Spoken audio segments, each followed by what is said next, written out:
Writer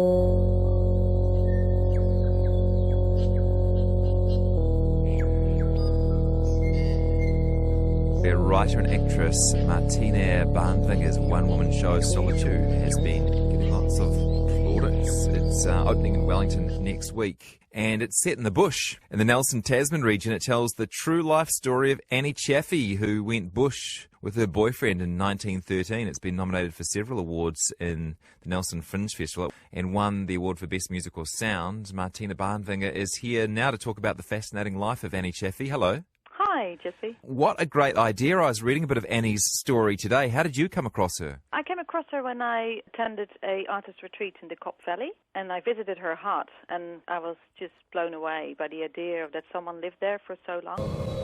In the first few years, we moved back and forth often between Arthur Creek Hut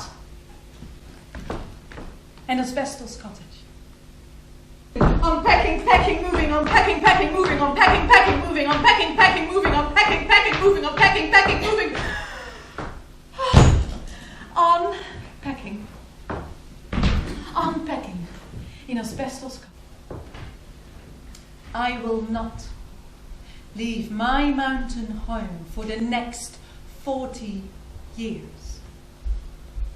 40 years. Two wars and 3 kings will pass while I'm holding fort in my mountain pass.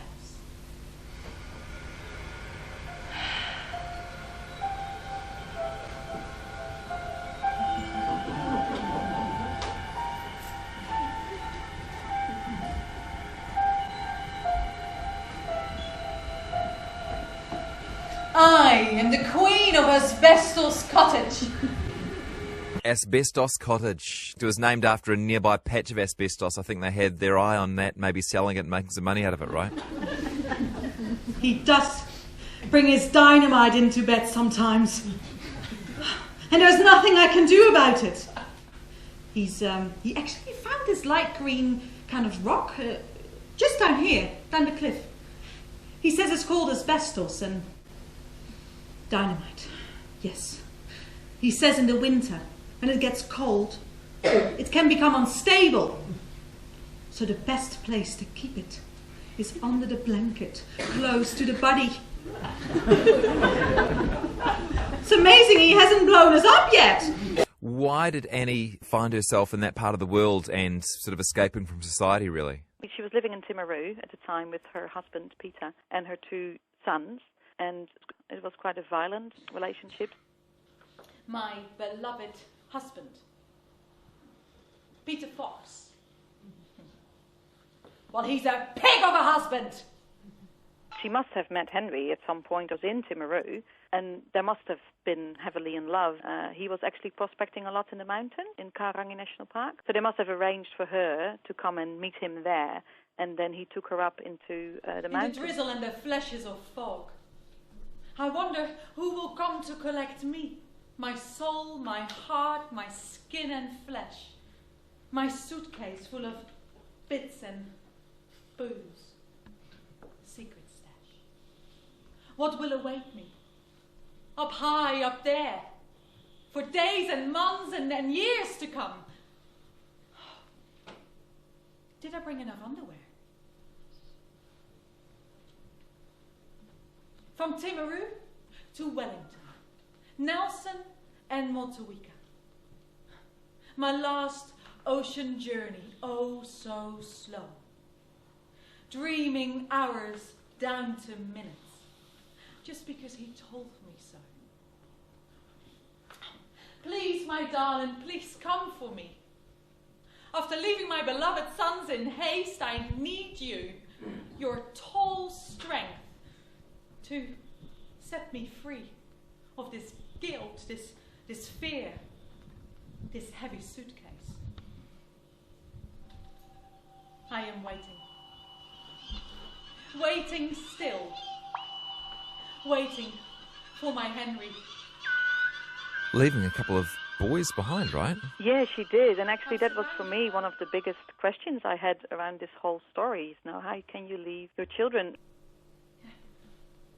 our boys, they're getting bigger now. They're going to sailor school, and they don't know that their mother will not be home tonight. Not tonight. Not evermore.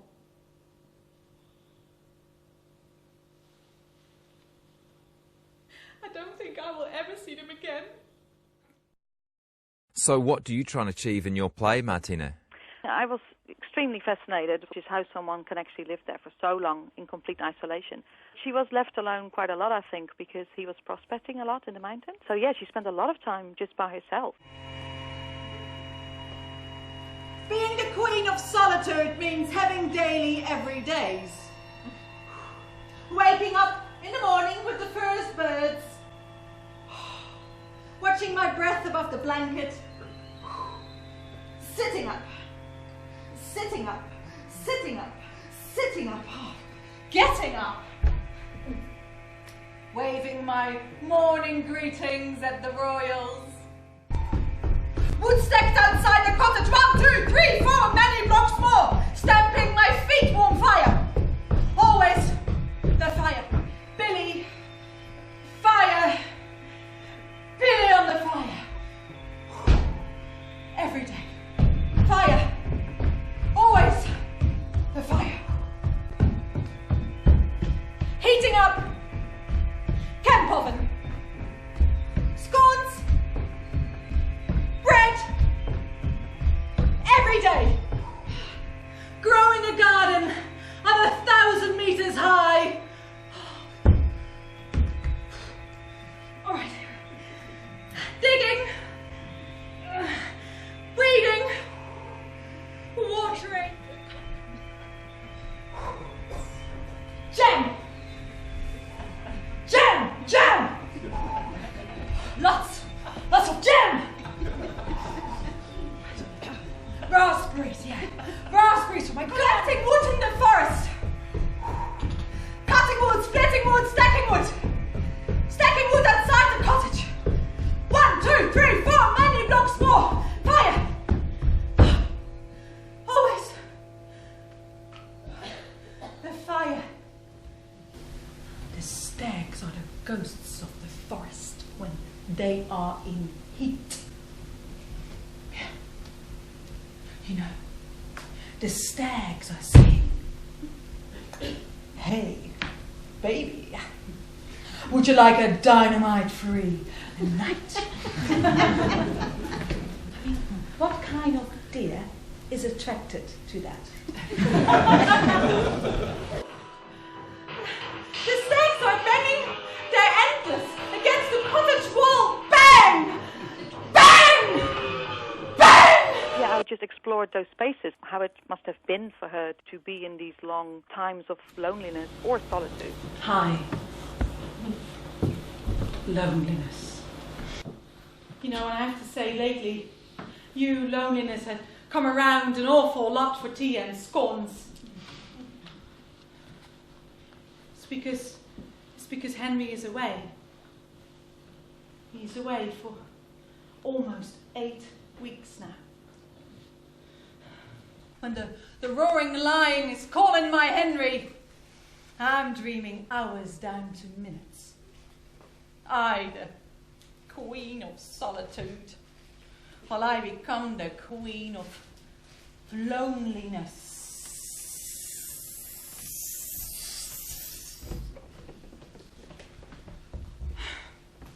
And loneliness makes me thirsty. Her love for Henry must have been obviously very, very strong, and what I understand from the people who met them as well, it was very clear that they had a very strong and loving relationship. Henry, 63 years old, and I, 54 years old. This church kind of person, he came up from Takaka and he married us just here, just here. And we had 2 witnesses each, huh? And it was so busy in a little cottage. It was full and it was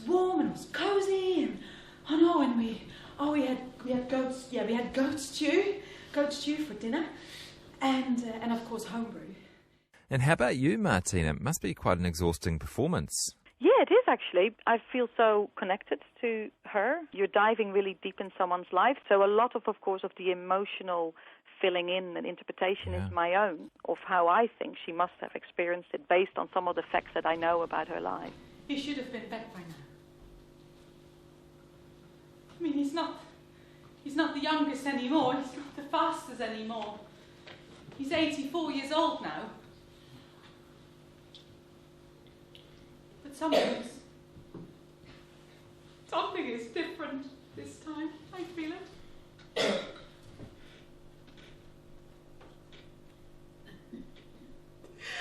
They found him. They found him down the track. He was frozen. He was curled up like a sleeping dog. You know, they took me home to the Harwards' home in Upper Takaka. It's really lovely people, kind people, the Harwards. Visitors would come, I would just shut myself inside my room with my smokes and my bottle of brandy, smoke myself to sleep.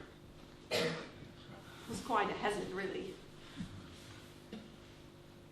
You know, Mrs. Harwood had so many friends and they could just chatter endlessly.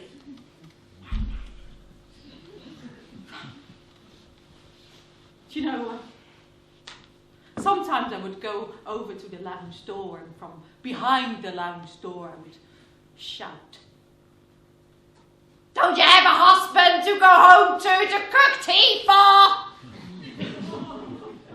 The darkness comes when you no longer talk to yourself. It's the beginning of the final loneliness. You know, I know now that loneliness is the pain of being alone. And solitude is the beauty of being alone. And that beauty I have found with being alone with my man.